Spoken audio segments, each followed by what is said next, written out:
If USC continues to play defense the same way that they did against San Jose State, they will not, and I promise you this, will not reach the college football playoff like everybody expects them to. It's week 0. We're overreacting to the way things have played out this week. The two biggest games being Notre Dame Navy and San Jose State versus USC. For me, this game, I had no expectations. I had the thought that this was going to be a blowout, which it was, and that we wouldn't even have anything to talk about for USC. The same thing that we already knew, that Caleb Williams is a star. Instead, I watched one of the worst defensive performances that I could have gotten from a team that put in all this time in the offseason to bring in big name transfer portal players to attack last year's recruiting class. This team was supposed to be different defensively in 2023. You played against a G5 program in San Jose State, and besides the garbage time points, allowed 21 points to that offense. I said this leading into the week on multiple shows that Chevan Cordeiro is a slippery and elusive quarterback. And if you don't rally to the football, if you don't play good, sound, technical football, and you don't play good contain, you are going to give up multiple scrambles for large gains. You're going to give up multiple long touchdown passes, big chunk plays, which happened the entirety of the game and happened the entirety of all of last season.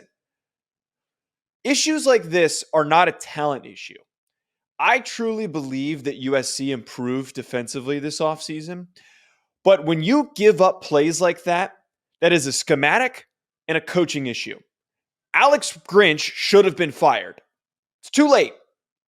You're going to have to deal with it for the rest of the season.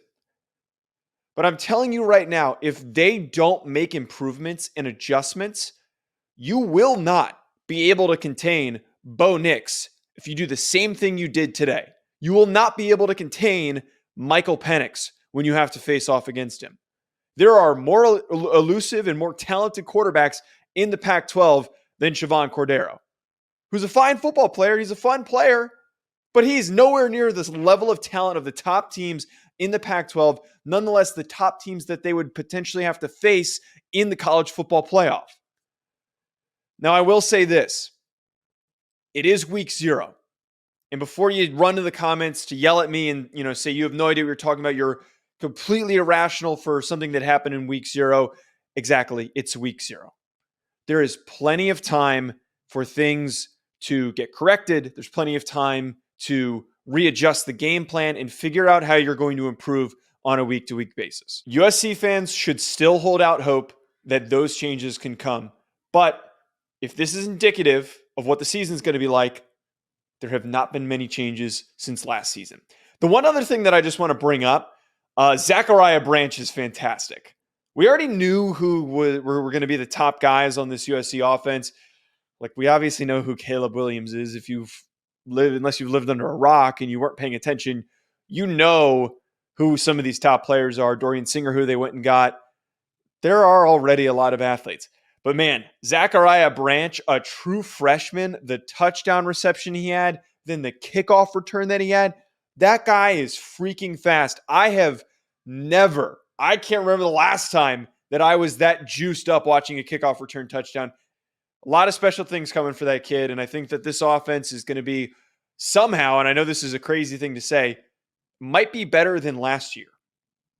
There is potential for that they might be better than last year. It's just a matter of if they can figure things out defensively. Hit that subscribe button. Drop a comment below if you think I'm being crazy, if I'm being stupid, if you think I'm being way too overreactive. Drop a comment below. Let me know what you think. Make sure you check out BetOnline for all of your sports betting needs. For anything that I do betting related, I go on over to betonline.ag and I use promo code BELIEVE50. BetOnline has all of the latest updated odds for the NFL and college football seasons. Anything you need, whether it's futures, live in-game betting, no matter what, your football betting needs are met at BetOnline. And again, make sure you use that promo code BELIEVE50, BLEAV50 to get a 50% welcome bonus on your first deposit. BetOnline, where the game starts.